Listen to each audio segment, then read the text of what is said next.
Hey, what is up, you guys? It's your boy Straight Up here. We're back at it again with another video. Good morning, good afternoon, good evening to whatever time you're watching this. So for this one, this will be a different type of reaction video from our usual ones. This won't be like a musical one, but this is on what you call this, the anime One Piece, mainly the Straw Hats Pirates, the final bounties, Straw Hats Post-Wano. So this is a video by Ohara. So I wanted to check this one out because I don't know, man, I just like watching One Piece and all that. Yeah, maybe spoiler alert, there might be a couple of spoilers in this one, so yeah, you have been warned. But yeah, let's check this one out. If you haven't already, please do subscribe to the channel, do it for the algorithm, and Lego. Luffy's bounty will surpass Roger at the end of the story, and Okay. First 4 seconds and I'm already mindfucked. Okay. Luffy's bounty will surpass Roger at the end of the story, and I will prove it to you with math. Honestly, I've always found bounties pretty irrelevant in One Piece until recently, when I suddenly changed my mind about them completely. 4,611,000,000. Bounties actually serve a number of purposes in the story. It's just that I really hate 80% of the toxic power scaling going on, and a lot of people that do that bring up bounties for their arguments. So I guess by default, I got annoyed with the idea and kind of threw it aside as a nice little gadget Oda introduced. However, I was watching a really interesting doku on pirates the other night when I couldn't sleep, and it sort of hit me that bounties were a very real and important thing. Heck, still are in some places on Earth. I mean, I knew that, but having it presented in that way really had me change my mind. Hi, my name is Manu. My favorite bounty is the one filled with coconut cream. Fuck, that's delicious. And today I'm gonna explain how bounties in One Piece work, my personal prediction for the Straw Hats final bounties, and at the end of this video, I will show you how Luffy's bounties have helped to make Luffy the best shonen hero of all time.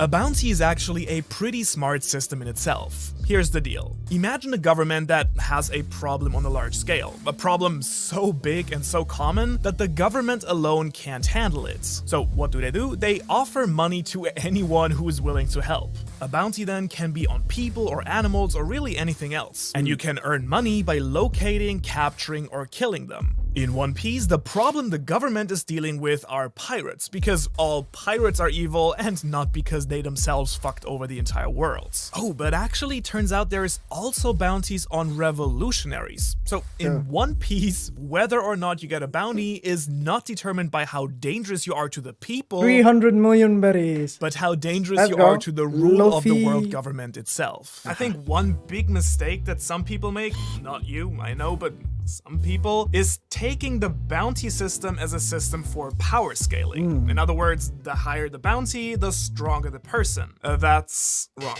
Sorry. Of course, power plays a role as well, I'm not denying that. Logically, by becoming powerful, you potentially pose a bigger threat, and even pirates themselves expect a certain level of power from someone with a high bounty.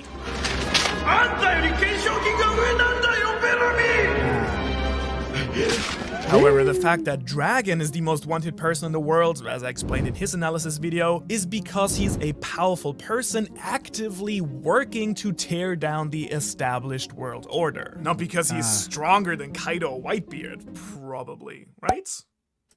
We'll see. Right? Yeah.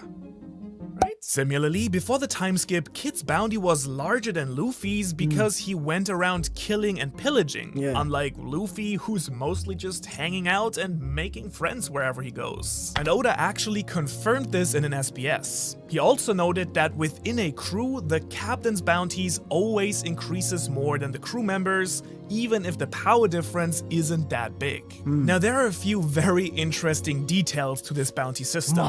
Obtaining a bounty in the first place basically means you are officially a criminal in the government's eyes. I think we rarely think about this, but these posters actually say dead or alive, which is pretty wild, no? Once you get a bounty, anyone, in case of bounties, like look at Nico Robin's. Like Nico Robin's bounty is insanely high when you think about, like, she's not weak per se, but in terms of the fights and all that stuff that's happened, even like the whole this one arc where they wanted to like rescue Robin, even in that part, like it's been explained why her bounty is insanely high. Well, that's because the fact that she can read poneglyphs and she knows about them and all that stuff. So yeah, it's what a person does and or did, and or what that like certain characters like stand is like.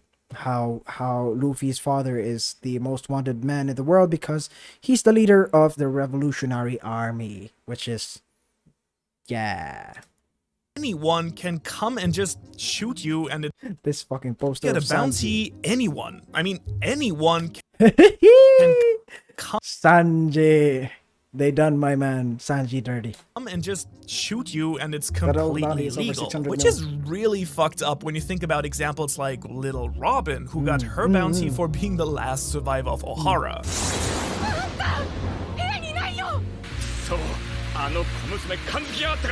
A little girl with no human rights, if you can call it human rights what the world government is pretending to protect. And of course, in just a bit, we'll look at Robin's final bounty in the story, which you might find surprising. The bounty posters themselves can be found in bars, public places, and marine buildings. Basically, they serve to warn common citizens of dangerous criminals, deter those people from entering a city, and at the same time incentivize bounty hunters, such as Zoro used to be, to go after these people and earn a living from turning them in or hunter. killing them. 500万ベリーの賞金首よそうか十分だ Zoro. And even though he never really discussed it, I'm pretty sure that Oda got inspired for this system from his love for Western, the bounties on real-world pirates, as well as the pictures of wanted criminals in Japanese police stations. Whenever I see them, they really remind me a lot of those wanted posters in One Piece as well. Funnily enough, however, even though bounties are supposed to be something bad and deter bad people from doing bad things, in the world of One Piece, where the government is as corrupt, hypercritical, and unfair as it gets, pirates actually take a lot of pride in their bounty. 金賞金5億ベリー Let's go. 5億だやったー It actually serves as a sort of proof of achievement, where they get their pirate grades at the end of the school year. I remember this one episode where like Luffy thought his bounty went down when in fact like it actually went up to like 1 billion or something. Now I believe that was after the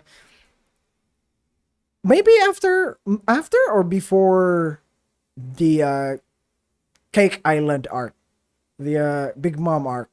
I forgot, but yeah, that was this one episode and that was quite funny, but at the same time insane. So in general, while this is portrayed in a funny way most of the time, as you well know, One Piece also has a very dark subtone. And so for me, the fact that there are so many pirates in this world forming their own societies and groups shows us just how broken the world system truly is. I mean, many of the people we meet only became pirates because all over the world, people have to live in desperation, war, and hardship, while the rich and powerful play gods. Now, however, I want to give off my own predictions for each of the Straw Hats' final bounties. Luckily, I have a lot that I can work with now that we finally know some of the biggest bounties in the story. The largest bounty we know so far belongs, of course, to the Pirate King himself.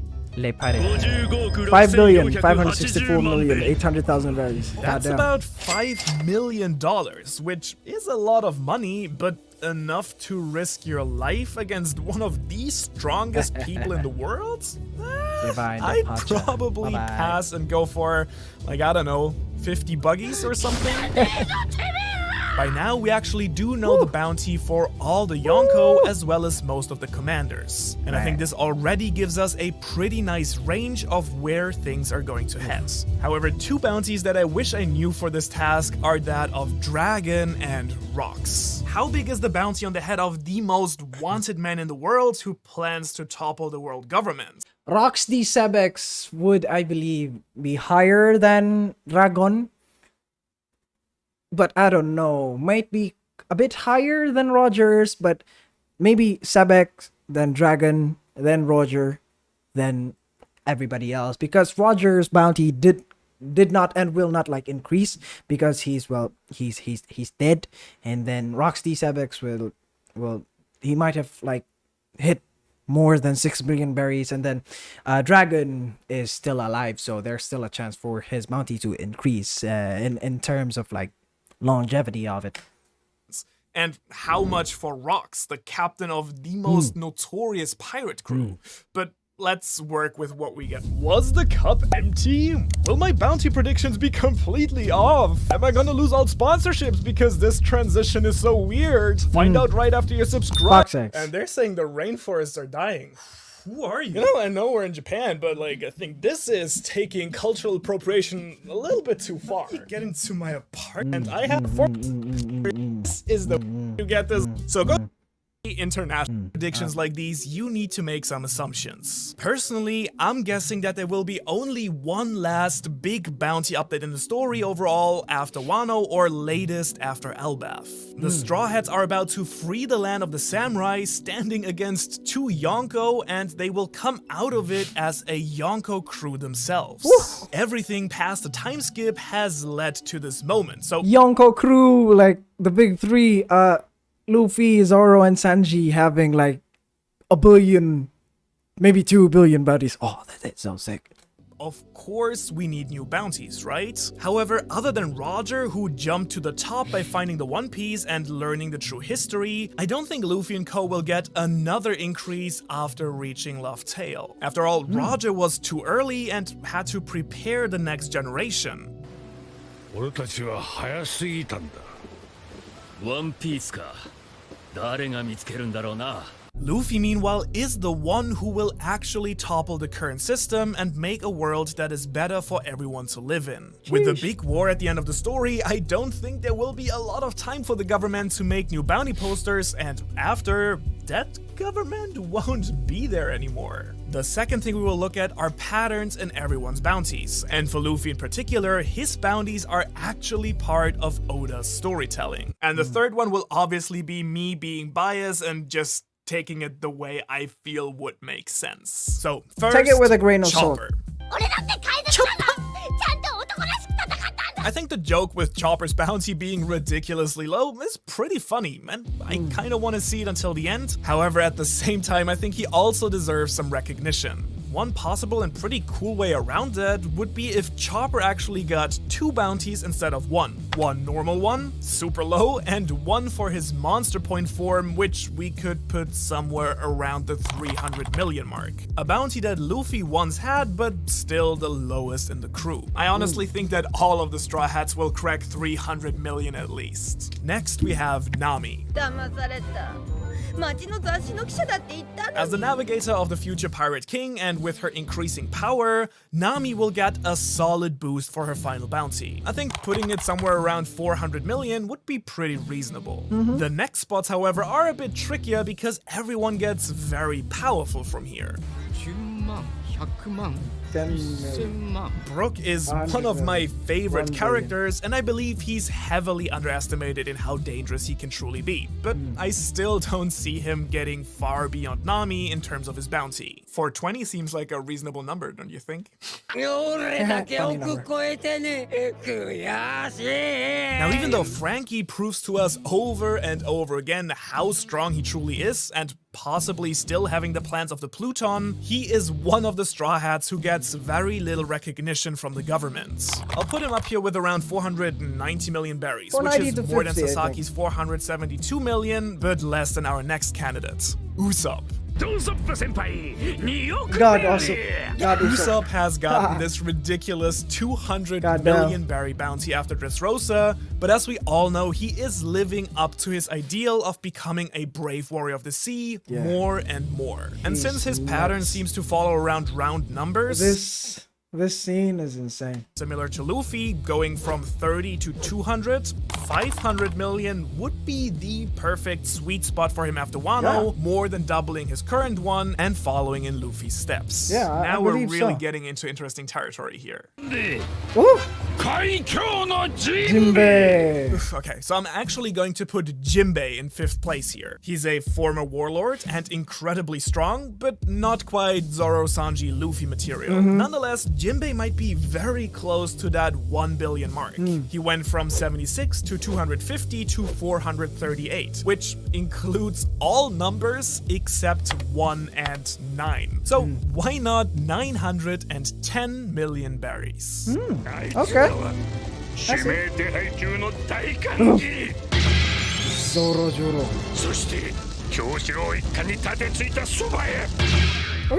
Okay, yes. Zoro. Okay, I believe Robin's bounty might be, well, he might put Robin's bounty higher than both Sanji and Zoro, just because of her, like, being able to read the poneglyphs and all that. Like, yeah.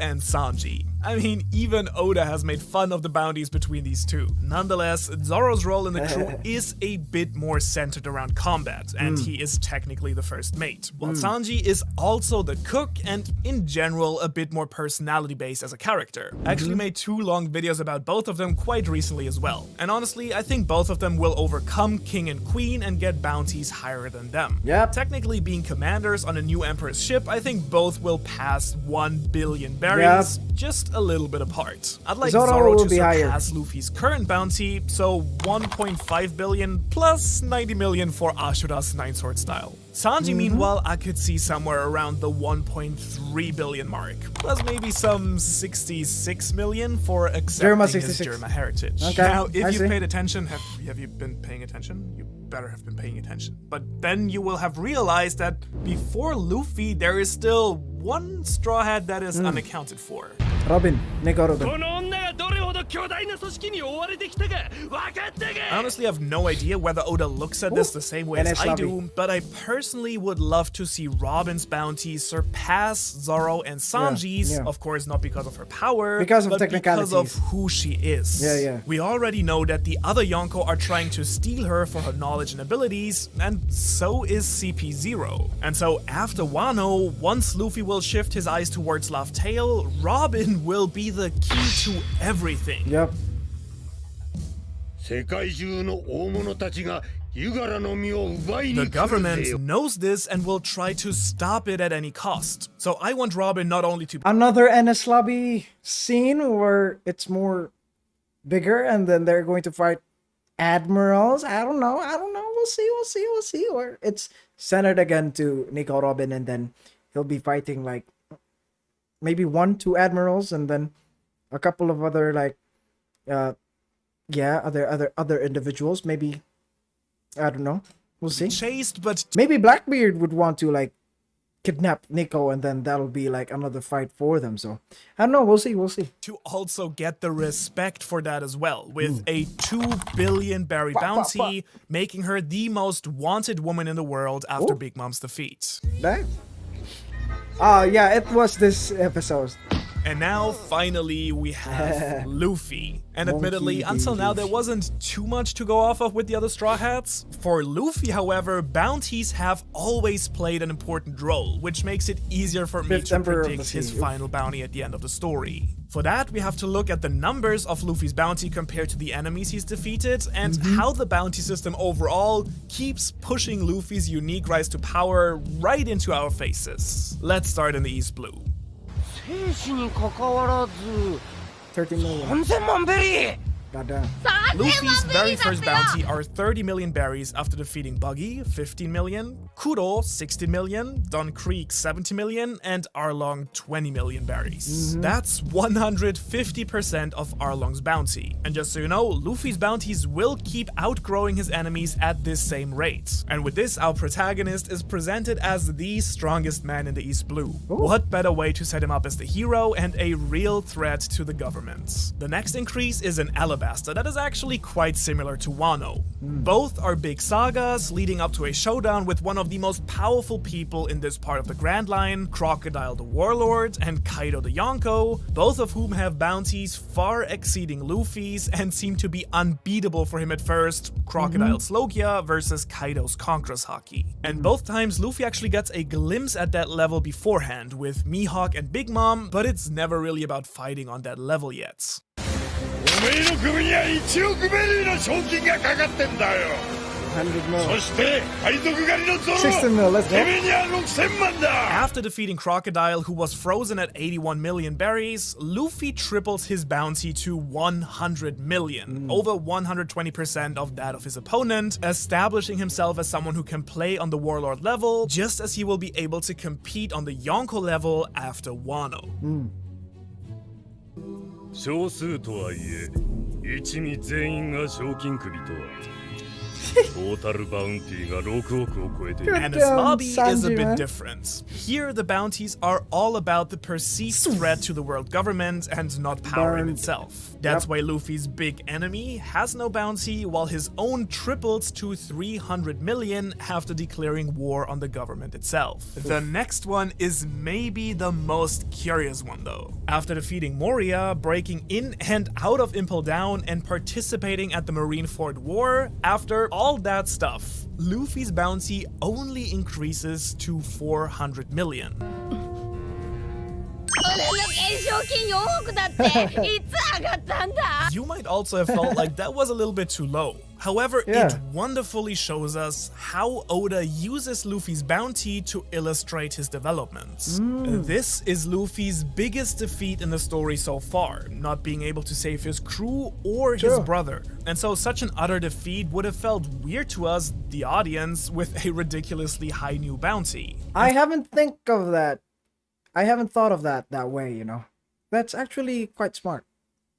So once again, after all that, it is simply 125% RIP Ace. of Moria's bounty, who was frozen at 320 million. Rip Ace. おいルフィどうやら俺たち懸賞金上がってんぞ。本当か Dressrosa gave Luffy another 100 million, bringing him to 500 million, 166% of that of Caesar's, and 150% of Doffy's. It was a really hard fight, yes, but both arcs were only set up for Wano and taking down a Yonko. So taking down another warlord was not as significant as it was before the time skip, even if it was Doffy. A Yeah. real curveball in this was then Whole Katakuri. Cake Island, the last increase so far. あなたの懸賞金額 1.1 something billion.